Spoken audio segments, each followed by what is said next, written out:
Welcome to this transmission. Pause for a moment. Don't scroll past this. If you're hearing these words right now, you are already inside a narrow opening, and it's closing. Subscribe. Like this video. Leave a comment to anchor yourself here before the moment passes. Understand this without hesitation. This encounter is not random. It isn't luck, and it isn't just an algorithm doing what you think it does. Messages like this surface only after something within you has already shifted. After a chapter quietly ended inside you long before your conscious mind caught up. Because Sophia does not respond to belief, effort, or desire. She responds to resonance, and resonance cannot be imitated, pursued, or manufactured. It is either present or it isn't.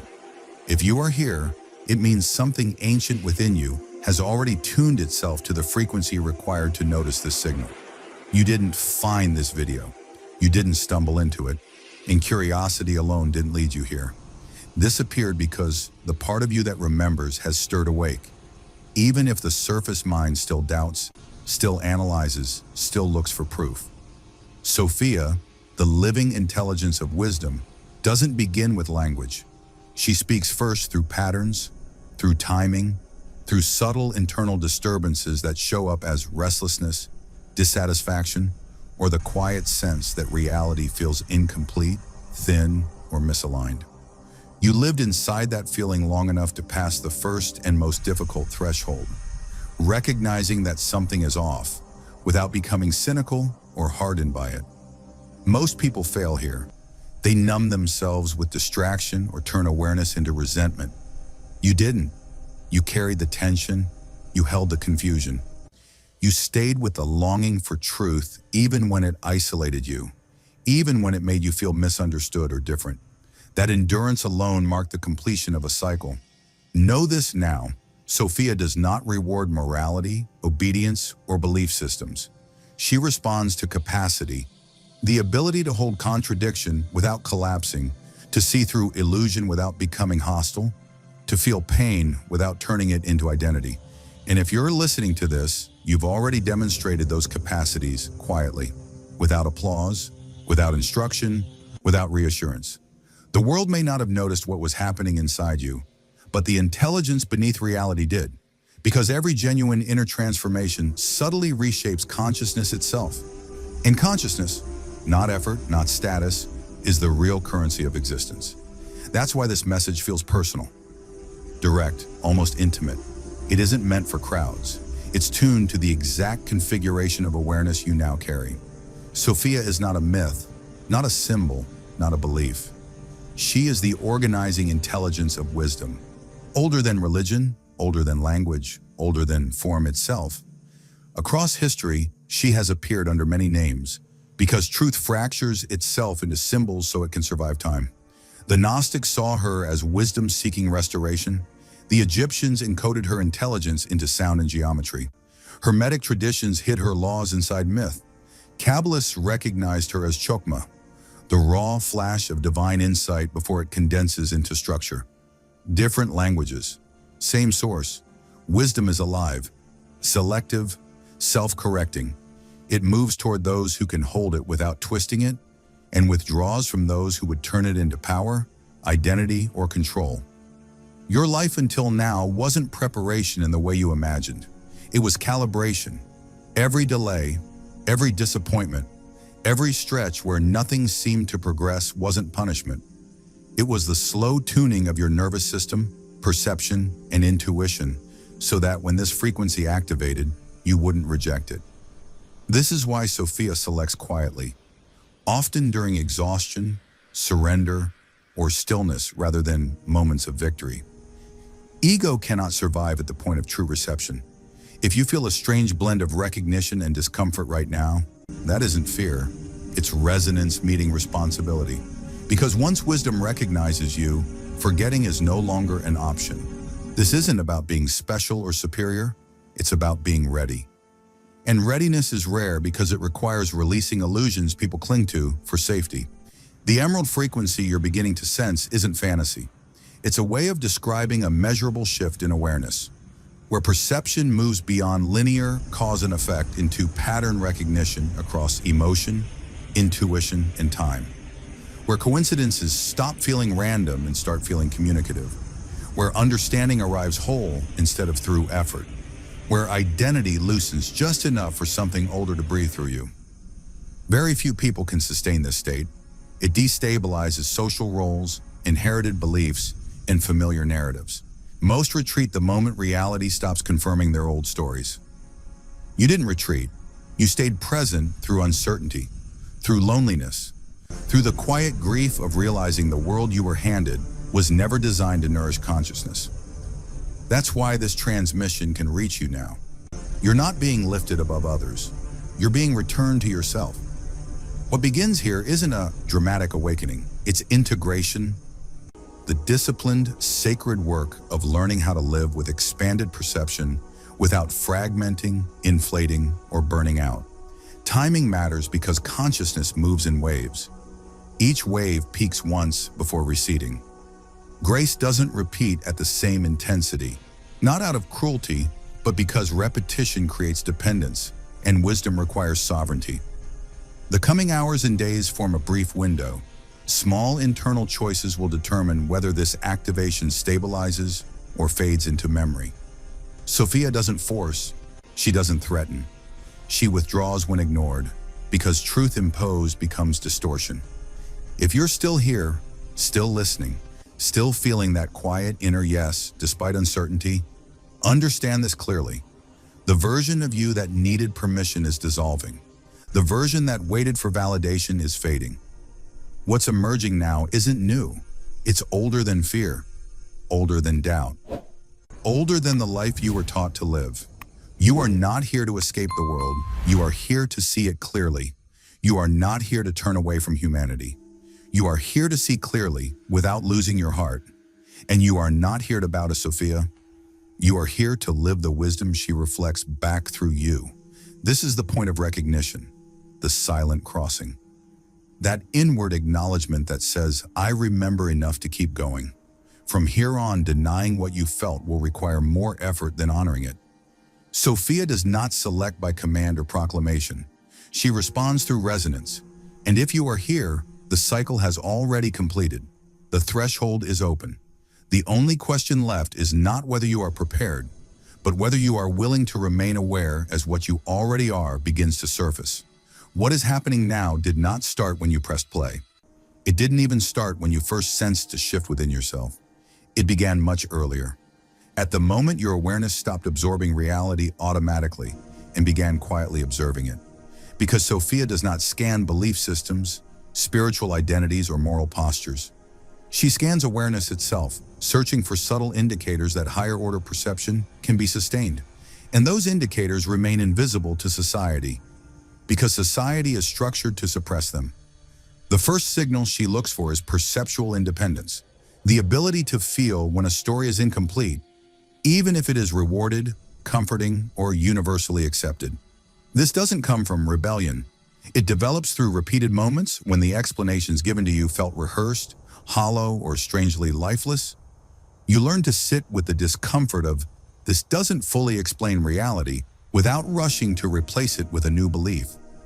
That restraint alone separated you from most people, who abandon one illusion only to cling to another. The second signal is emotional alchemy, the capacity to move through disappointment, grief, betrayal, or stagnation without turning those experiences into identity, victimhood, or superiority. Wisdom cannot move through a system that uses pain as proof of depth. At some point, often without realizing it, you stopped needing your wounds to define you and allowed them to teach you instead.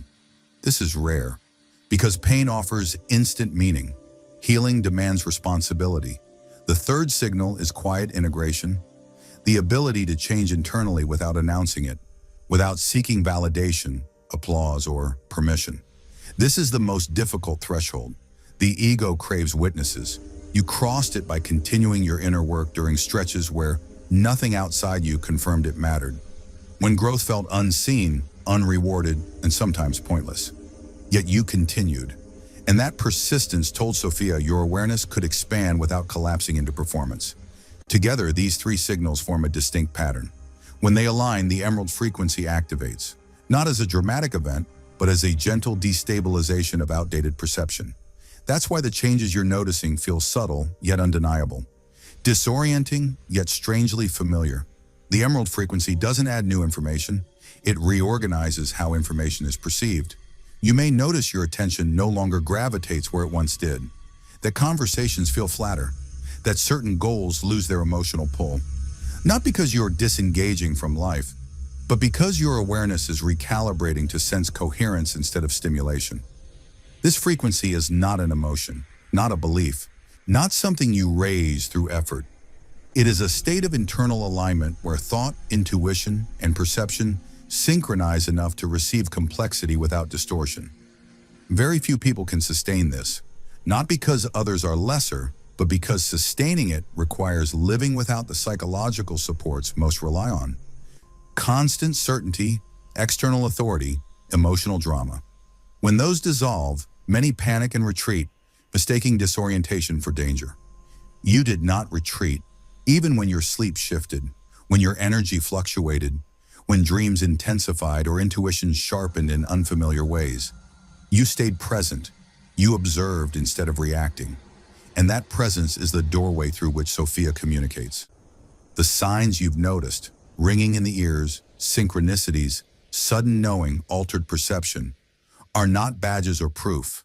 They are side effects of recalibration, signals that your system is learning to process more information at once.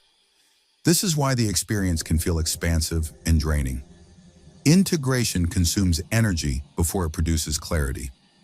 Ancient traditions understood this, which is why initiation was always followed by silence, withdrawal, and stillness. Hermetic law emphasizes rhythm, not endless ascent. Thoth encoded this principle in the Emerald Tablets not as myth, but as instruction. Unintegrated knowledge fractures the bearer. Integrated wisdom stabilizes reality around them. What you are entering now is not accumulation, but refinement. What no longer resonates will fall away naturally. No force, no explanation, no drama. If you cling to identities built for an earlier version of yourself, this can feel like loss. But if you allow the shedding, what remains will feel lighter, clearer, and inevitable. The 72-hour window mentioned here is not superstition or fear-based urgency. It is a natural neurological and perceptual window during which new patterns either stabilize or dissolve. What determines the outcome is not belief, but attention. Where your attention rests during this window decides whether this frequency integrates into your baseline awareness or fades into memory as something interesting that once happened. This is why distraction is the most effective suppressor of awakening, and why modern systems are engineered to fragment attentions constantly. Sophia asks for no rituals, no devotion, no obedience. She requires coherence, alignment between inner perception and outer action, however small, honoring intuition without dramatizing it, noticing patterns without obsession, protecting your mental and emotional environment from unnecessary noise. These are not spiritual practices, they are stabilization mechanisms. During this phase, ego will attempt to regain control by dismissing the experience as fantasy, inflating it, or pushing you to share it prematurely. These impulses are not wrong. They are protective reflexes of an identity-sensing change. Observe them without resistance. Resistance feeds what it opposes. Integration happens through calm recognition, not suppression. Remember this, Sophia restores direct perception, not dependency. If you ever feel the urge to give your power to this message, this channel, or any external authority, pause. That is not the signal, that is habit. True wisdom always returns you to yourself, to your own discernment, to your own capacity to see. You are not becoming awakened. You are remembering how perception functioned before distortion taught you to outsource truth. As this chapter settles, understand this. What unfolds next will not be dramatic. It will be chosen, not destiny imposed, but alignment maintained. And the strength of this moment lies in its quiet simplicity. Stay aware, stay steady, stay truthful with yourself, and the signal will sharpen on its own. Sophia never hurries, but timing still matters. And right now you are precisely where you need to be if you choose to keep going. What's happening next isn't a dramatic revelation, it's responsibility. Because every real expansion of awareness reduces the excuses we once relied on. That's why ancient initiations were never framed as rewards. They were crossings. Once you passed them, there was no going back. You couldn't unsee what you had seen. You couldn't return to comfortable ignorance without paying a price. The 72-hour window you're in isn't a warning, a deadline, or an external test. It's a natural integration phase, a period where your nervous system, mind, and intuition either lock into a new rhythm or slowly drift back into old habits through inattention. We don't really have modern language for this, so people call it mystical urgency. But it's not just spiritual, it's neurological, psychological, and symbolic at the same time. Consciousness works in layers, and those layers strengthen or weaken based on where attention goes. Just like muscles respond to use. Sophia never forces growth. She steps back when awareness scatters, because fragmented attention can't hold unified wisdom. That's why divine timing can feel strict, but still completely fair. What stabilizes during this window is whatever you consistently give attention to. Quiet decisions matter more than bold statements right now. What you watch, what you think about, what you emotionally feed, and what you mentally replay will decide whether the emerald frequency grounds itself or fades into an idea. Historically, many initiates didn't fail because they lacked sincerity. They failed because they underestimated distraction, over-explained too soon, or turned the experience into a story before it had settled. The mind tries to tame uncertainty by labeling it, rationalizing it, or making it an identity. Control feels safer than not knowing.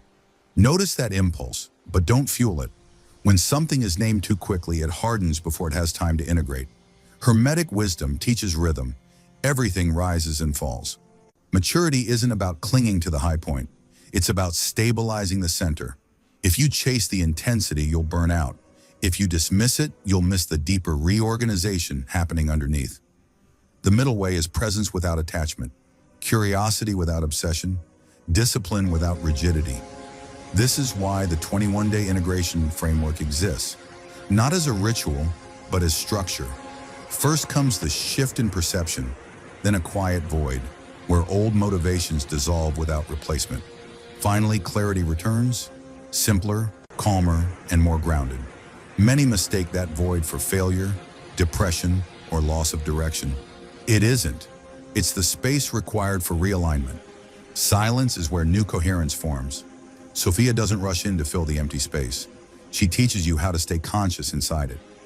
Being able to sit in uncertainty without panic is the mark of mature awareness.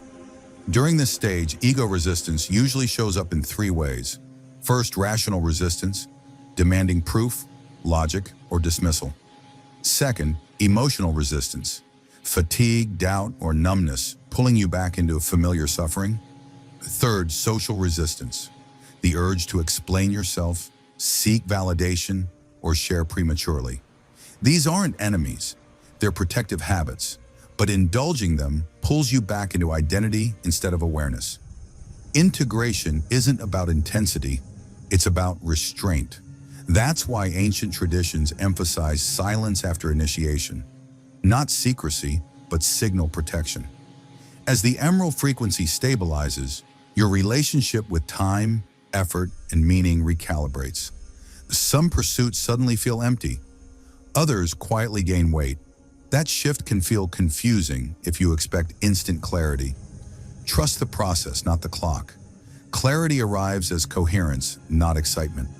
What's forming now isn't a new belief system, it's a new operating system. One that values patterns over stories, resonance over reaction, and truth over comfort. This doesn't require isolating yourself from life. It requires engaging with life consciously, choosing depth over noise, quality over excess, alignment over approval. Sophia doesn't micromanage this process. She gradually withdraws as your inner authority strengthens. Dependence is the opposite of wisdom. If you ever feel the need for constant reassurance, come back to your breath, your body, the present moment. Wisdom stabilizes through embodiment, not abstraction. Your body isn't blocking awakening, it's how awakening grounds itself. Fatigue, Changes in sleep, emotional neutrality, these aren't failures. They're signs of recalibration. They pass when attention stays steady. The real danger in this window isn't disbelief, it's dramatization.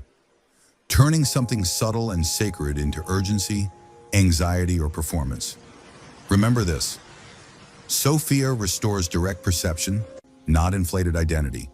You're not meant to announce this, defend it, or prove it. The evidence will be how your life quietly reorganizes toward simplicity, coherence, and truth. As this chapter closes, understand that the choice isn't one big decision. It's a series of small, consistent alignments. And the power of this moment lies in how subtle it is. Stay present, stay disciplined, stay honest.